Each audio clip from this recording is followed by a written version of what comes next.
बिस्मिल्लाहिर्रहमानिर्रहीम। आज का दिन इस अर्ज़ वतन पाकिस्तान के लिए फ़ख्र व इंबसात का दिन है कि आज हमने जुर्रत व बहादुरी के साथ दुश्मन भारत के जंगी जुनूनी अज़ाइम को खाक में मिलाते हुए उसे घुटने टेकने पर मजबूर किया और उसने फिर अमेरिका और दूसरे ममालिक से मदद हासिल की सीज़ फायर के लिए। चनाचे अमेरिका के सदर ट्रंप ने इसके लिए पाकिस्तान की क़यादत से रब्ता करके सीज़ फायर के लिए कहा। इसी तरह हमारे बरादर चीन, सऊदी अरब, मुत्तहिदा अरब अमारात और बरतानिया ने भी दोनों ममालिक में सीज़ फायर की कोशिशों का आगाज़ किया, जिसके नतीजे में बिलाखिर सीज़ फायर की राह हमवार हुई और सदर ट्रंप ने अपने ट्विटर पैगाम में पाकिस्तान और भारत दोनों को मुबारकबाद दी कि उन्होंने फ़हम व तदब्बुर से काम लेकर सीज़ फायर का रास्ता इख्तियार किया है। ये रास्ता क्यों इख्तियार हुआ, यहाँ तक भारत क्यों आया?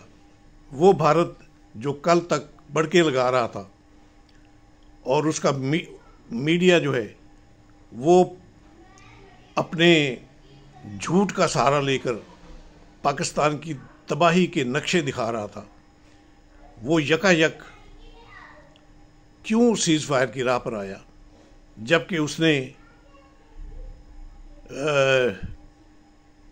हफ्ते की सुबह दोबारा पाकिस्तान पर अटैक करके बाकायदा जंग का ऐलान किया था।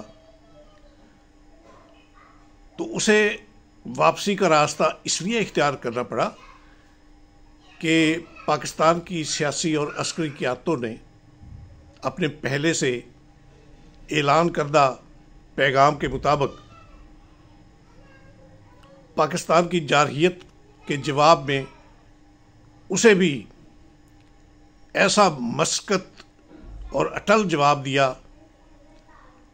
ऑपरेशन बुनियाद मरसूस का आगाज़ करके, कि उसे तिगनी का नाच नाचना पड़ा। इस ऑपरेशन के दौरान भारत की जितनी बर्बादी हुई, उसकी जंगी दिफाई तनसीबात जिस कदर तबाह हुई, उसका एक राफेल तैयारा तबाह हुआ और उसकी खातून पायलट गिरफ्तार हुई।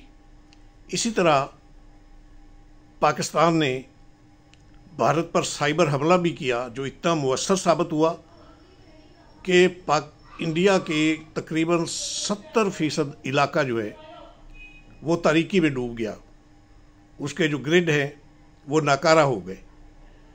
इसी तरह उसकी ऑफिशियल वेबसाइट्स जो है वो भी पाकिस्तान ने हैक कर ली और उसका जो एक इंटरनेट का जो सिस्टम है उसको भी तबाह कर दिया। तो इस सूरत में उसके सामने कोई रास्ता नहीं था कि वो घुटने टेके, और वो इस रास्ते की तलाश में ही अमेरिका तक पहुंचा। उसी अमेरिका तक जिसने कल तक पाकिस्तान भारत जंग में खुद को गैर जानबदार रखने का ऐलान किया था। ये भी अमेरिका की एक चाल थी, क्योंकि अमेरिका दर हकीकत उसी तरह भारत की पुष्ट पर खड़ा है जिस तरह उसने गज़ा में फ़लस्तीनियों के ख़िलाफ़ इसराइल को सहारा दिया, उसकी पीठ ठोंकी और उसे जंगी और हरबी सामान मुहैया किया। तो इसराइल के जो ड्रोन्स 2 दिन पहले और आज भी भारत ने हमारे ख़िलाफ़ इस्तेमाल किए, वो भी दर हकीकत अमेरिका ही के फराहम करता है, क्योंकि हम इसराइल के पास तो इतनी कैपेसिटी है ही नहीं कि वो ड्रोन टेक्नोलॉजी बनाए और उससे इस्तेफादा करे। तो इससे आप अंदाज़ा लगा सकते हैं कि भारतीय जंगी जनूनियत में उसे अमेरिका की कितनी सपोर्ट हासिल थी। तो अगर अमेरिका कल तक अपने गैर जानबदार होने का ऐलान कर रहा था, तो इसमें भी उसकी एक चाल थी।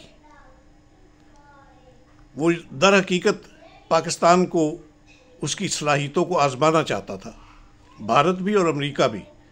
तो आज पाकिस्तान ने अपनी अस्करी कुव्वत का जिस भरपूर अंदाज में मुजाहरा किया और अपनी बरतरी साबित करके दिखाई, उसकी बुनियाद पर ही भारत घुटने टेकने पर मजबूर हुआ और अमेरिका दोबारा मेडिएशन की राह पर आया। तो शुक्र अल्हम्दुलिल्लाह, ये हमारे लिए बहुत बड़ी कामयाबी है जो पाक फ़ौज के ऑपरेशन बुनियादुल मरसूस के हिस्से में आई है। ये वो जज्बा है जिसका कुरान हकीम में भी एक वाज़ेह इरशाद है, एक कौम के दुश्मन के मुकाबले में सीसा पिलाई दीवार बनने का, जिसमें ज़ाते बारी ताला ने अपनी मुस्लिम कौम को फतह कामरानी की नवीद सुनाई है। तो यही फतह कामरानी